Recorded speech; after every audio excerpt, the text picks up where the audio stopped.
Welcome, skeptics and truth seekers, to Schoolhouse Crock, the podcast that fearlessly exposes the real deal behind public education in the state of Colorado. I am your host, Stacy Castile, and on this show, we are not here to sugarcoat.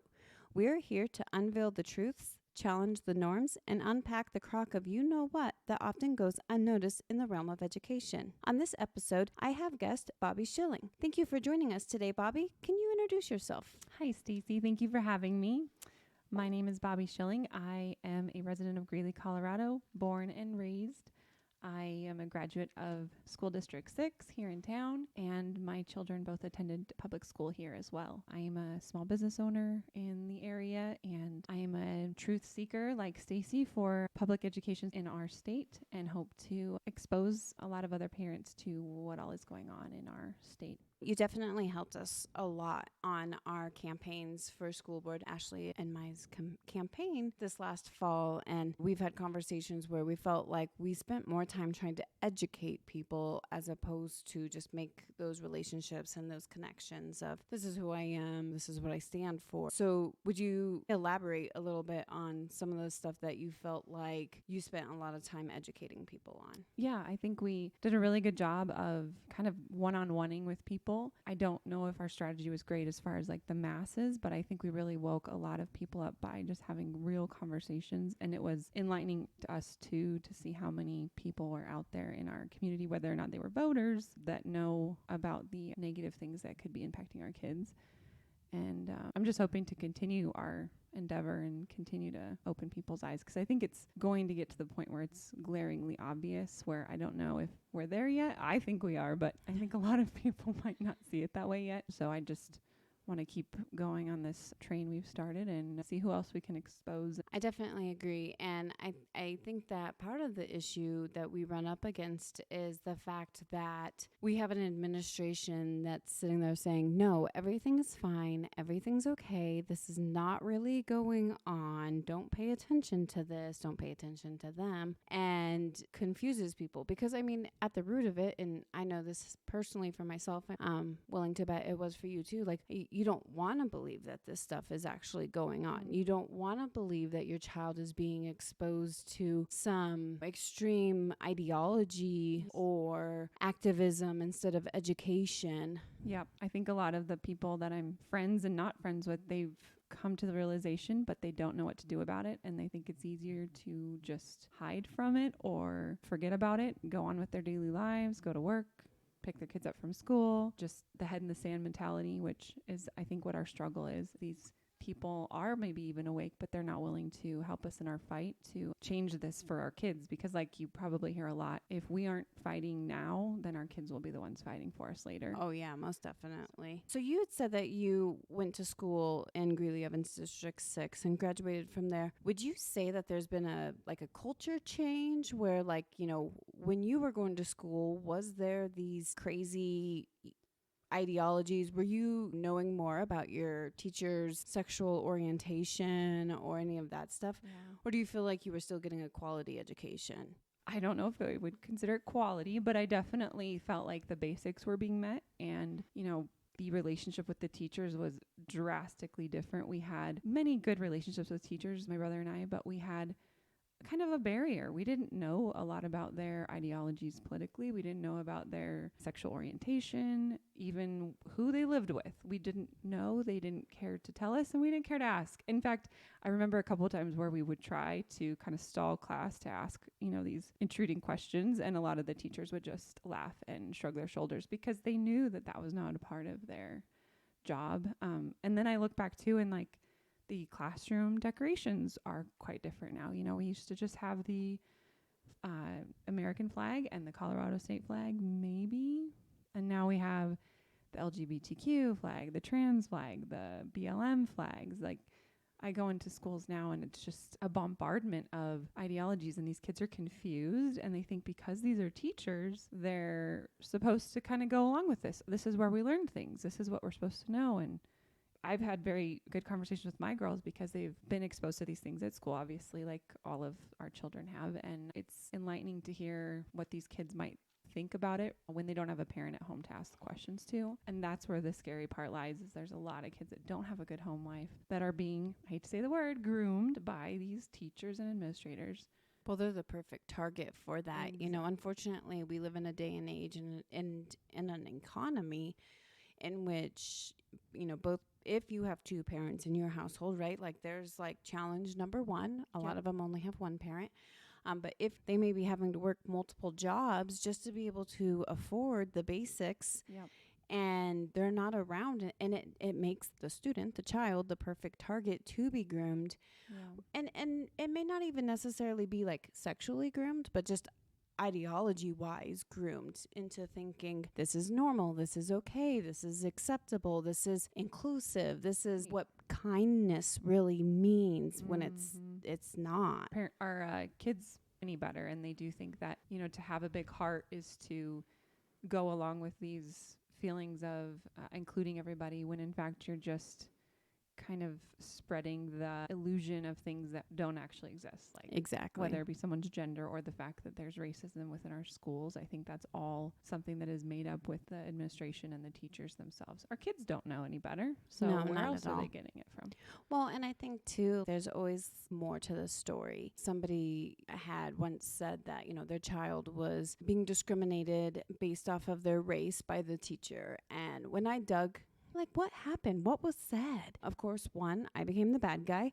But two, there really wasn't anything. It just that the child was not making good choices, and the teacher was holding them accountable to some extent. And I do think to some other extent, some of the teachers' actions and behaviors were completely unacceptable, but it wasn't a race base. It was like, you just don't do that to a child. You don't say that to a child. And, you know, immediately as, oh, this is racism. And I don't think that's always, you know, the case. No, I don't either. And I actually just thought of a conversation my husband and I had recently, not necessarily about racism, but just about the dynamics with children have changed so much where they feel like they have to be nice to everybody. But that is kind of, I mean, that's not how society is when you grow up, and you kind of have to be hit hard with reality of whether or not you think you're a boy or girl or you're a cat. But they don't have that dynamic in school anymore. And so we have these kids that are growing up so pampered and babied that I'm almost pro bullying, only because then we have that ability for the kids to hold each other accountable. Yeah. That's our society and when they grow up. So well, one of the things, you know, like you mentioned, your education may not have been a very good education, but that you felt like the basics were being met. At a Greeley Evans District 6 school board meeting, you presented some statistics about what's actually going on today in terms of the quality education that the kids are getting. What did you find out? And two, how did the board respond to you about that?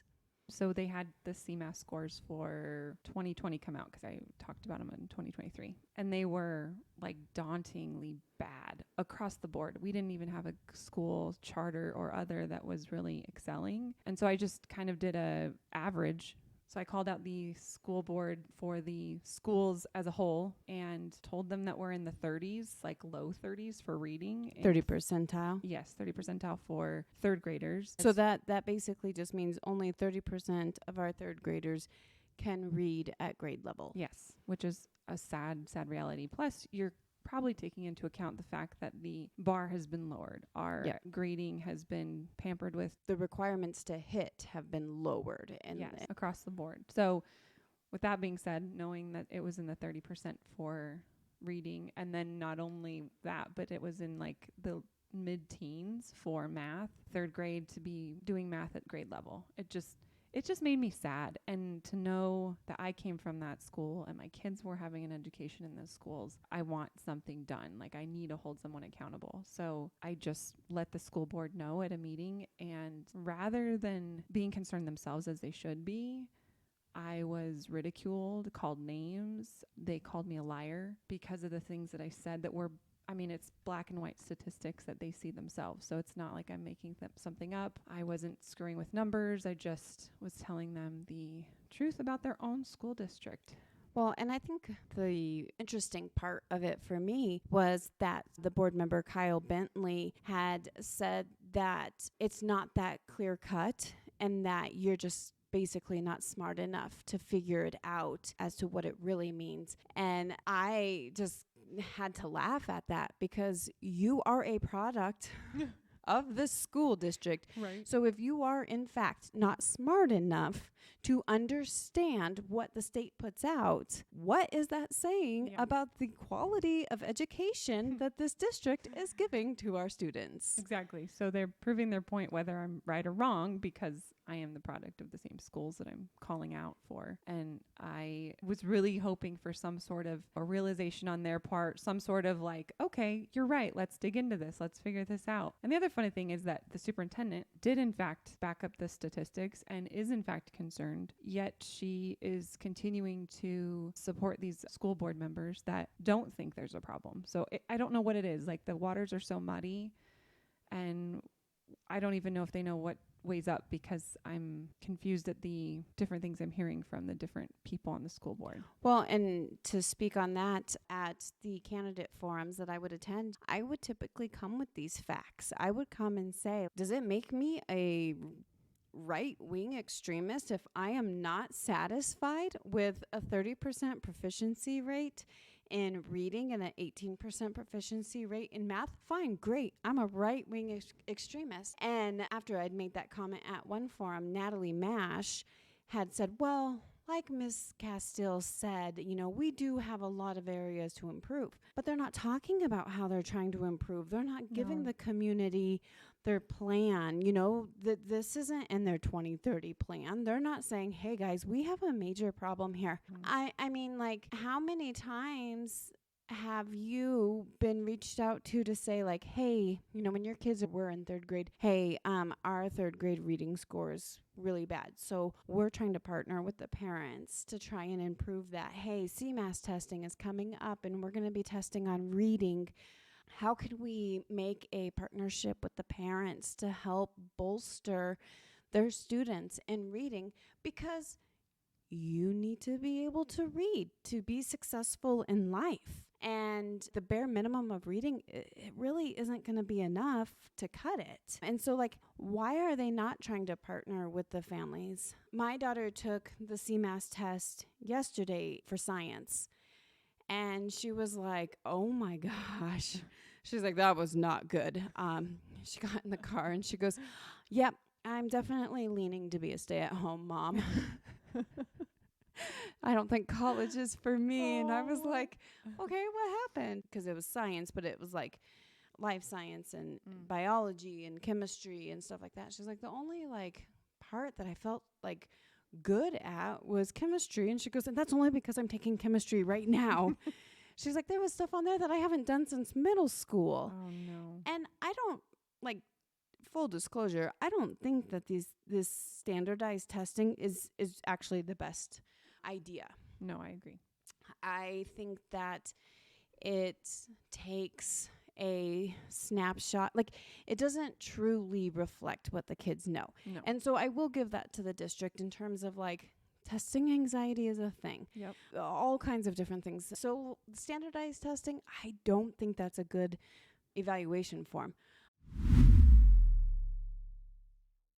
So your children are not currently in a District 6 school specifically, but they once were. Can you give me a little bit of insight into what that experience was like and why you put them in a different school? Yeah, there were many, I guess, red flags throughout the first few years, but I'll be honest, I was one of those moms with my head in the sand, just like a lot of the people out there. So went to work, dropped them off at school, just, you know, kind of didn't think about the impact. And then during COVID, I think like a lot of us, we were enlightened by a lot of what we saw on the computer when our kids were doing schoolwork at home. And then we were also enlightened by the reintegration back into the classroom and what that entailed. And I was very put off by a teacher that my youngest had when she came back to school. I vividly remember her telling my daughter that she could not be there that day. It was like the quarantine stuff was going on and someone in the classroom had COVID and there were all these rules that the poor kiddos didn't understand, nor most parents. I was just going to say, I don't think the adults understood either. Which is exactly why I dropped her off that morning. And she called me from the office in tears, not because she couldn't go to school, because obviously a lot of kids would celebrate this fact, but because of the way that she was greeted, and just to be, as an excited third grader at the time, to be stopped at the door because you can't go in your own classroom and ridiculed because you didn't know why. And all these other classmates are looking at you. I just was like, that's it. I'm done. And it wasn't the first time either. There were many other interactions where I had to get the principal involved just because of the weird rules and the way that my daughter was treated when she didn't deserve those things. And so I actually homeschooled her for fourth grade. My oldest was in high school at the time, so it was just a little different, and she could manage on her own more so through everything. But we got the call to go to a charter school at the very end of the year that I was homeschooling, and I took it. But I don't regret the decision. It was a good one. It was during everything, the shutdowns and like schools open, schools closed, schools open, schools closed, and we just weren't going to play that game. And then when the charter opportunity happened, we're, very excited about it. And the girls are thriving more, I would say. However, I think it's just another, 5 years before it's just like another public school. I mean, we just had the legislation fighting for taking away the waivers of charter schools. And the charter school accountability bill. And whether it's passed legislatively, we have more teachers in these charter schools that are more of on the indoctrination train versus the teaching train.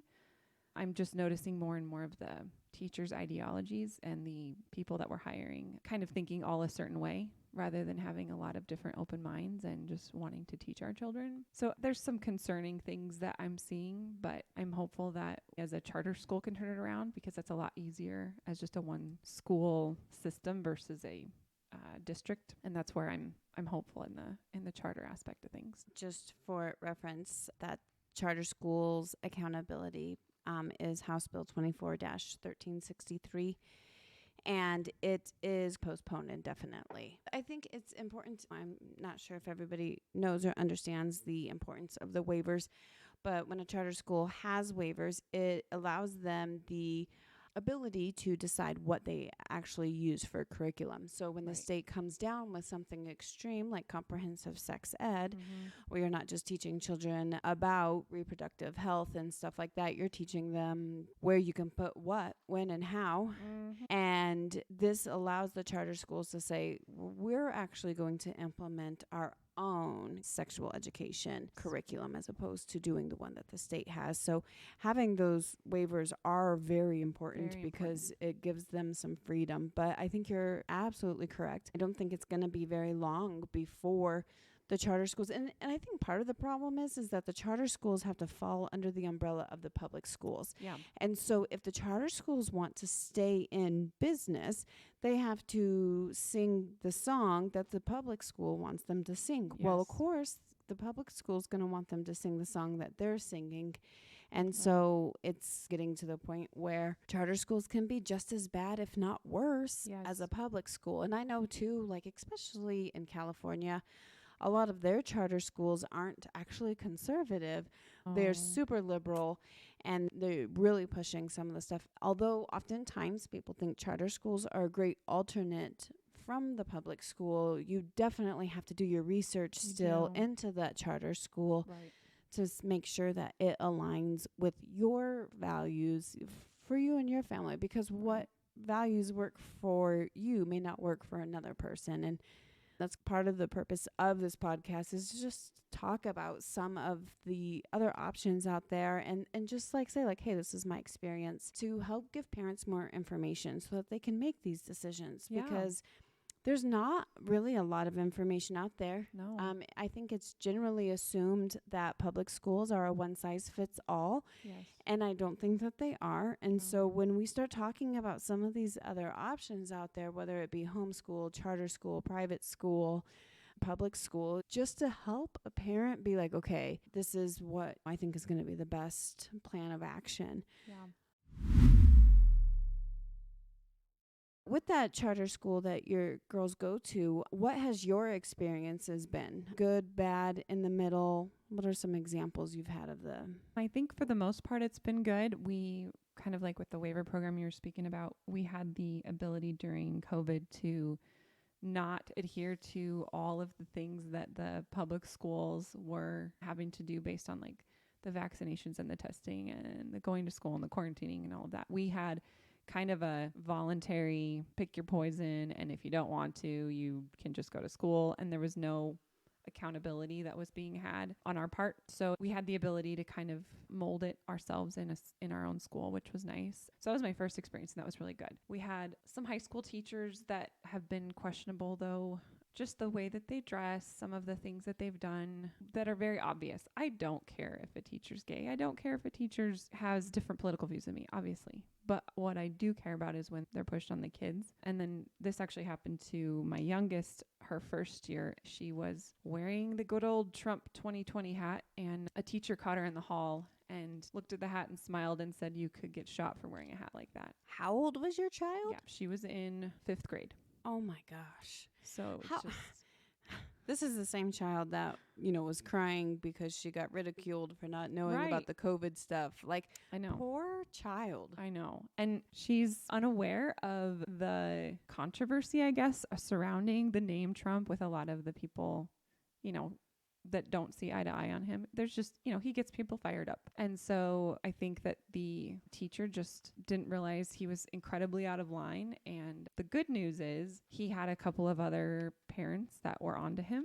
He was gay and talked about it to the young children. He was a 2nd grade teacher. Yeah. So he had a lot of dings against him already. I think ours was the last straw, and so his contract was not renewed. So luckily, we really never had to see him again after that incident. So I do thank the school for doing that. However, there's still a lot of things going on that I don't agree with. That, like, we've got a lot of gay pride flags and not a lot of patriotic things going on. So I'm kind of concerned with that. I just don't think it's good for a school to have those things. That's an ideology. That's not something they're teaching.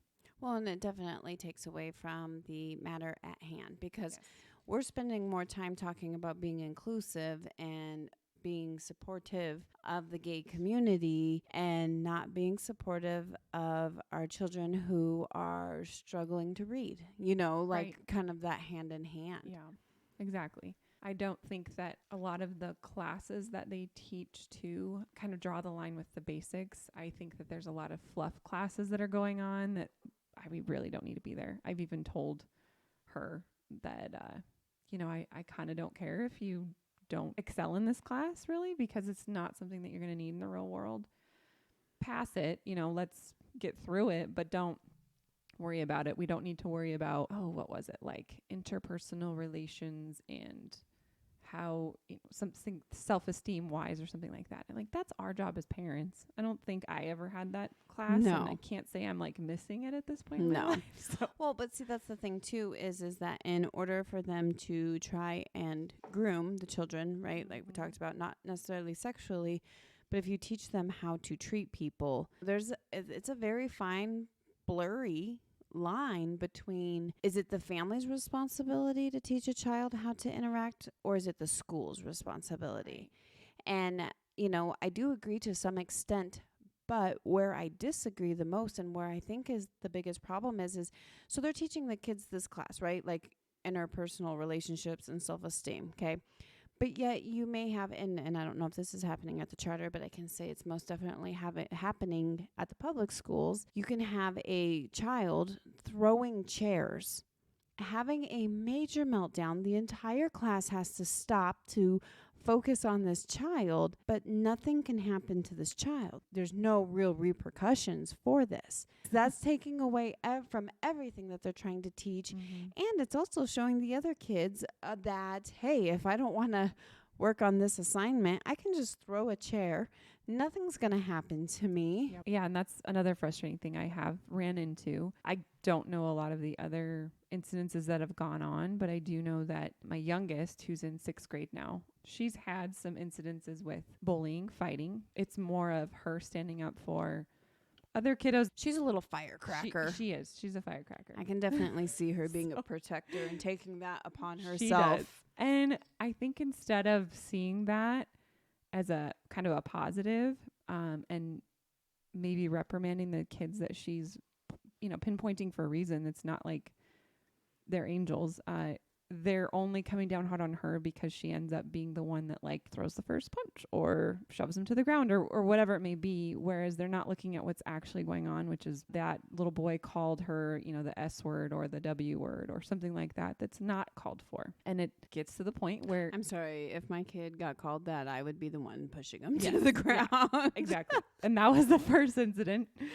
Was she was called those names for no reason. She was 11 at the time. So she was just standing up for herself, and I absolutely 100% did not discipline her at home, and I didn't agree with the discipline happening at school because all she's doing is defending herself. Now, you know, there's fighting that goes on at school that isn't that, but I don't think they look into the core problem of like we have kids that are just being a-holes to each other and there's no repercussions. Well, we know typically when somebody's acting out like that against someone, unless like you've done something blatant, right, to the child, like stole their basketball or stole something from them or, you know, something like that. When a child is calling another child those words, those names, they're learning it from somewhere. And so instead of looking at what led to this, why did this child do this, they are more focused on, well, why did you respond that way? Right. And I think that's also a very scary path that we're headed down. And I think we see it with social media and adults. You know, we have all these keyboard warriors that forgot what it's like to get punched in the face when they say something crazy to somebody else. And I've noticed it with students, been called a Karen by a student because I didn't think that them speeding through the parking lot was safe.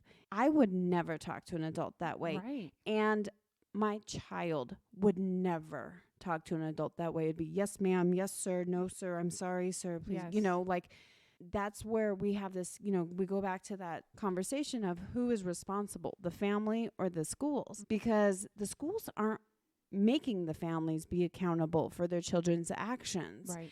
And so then the school sees that as an opportunity for them to step in.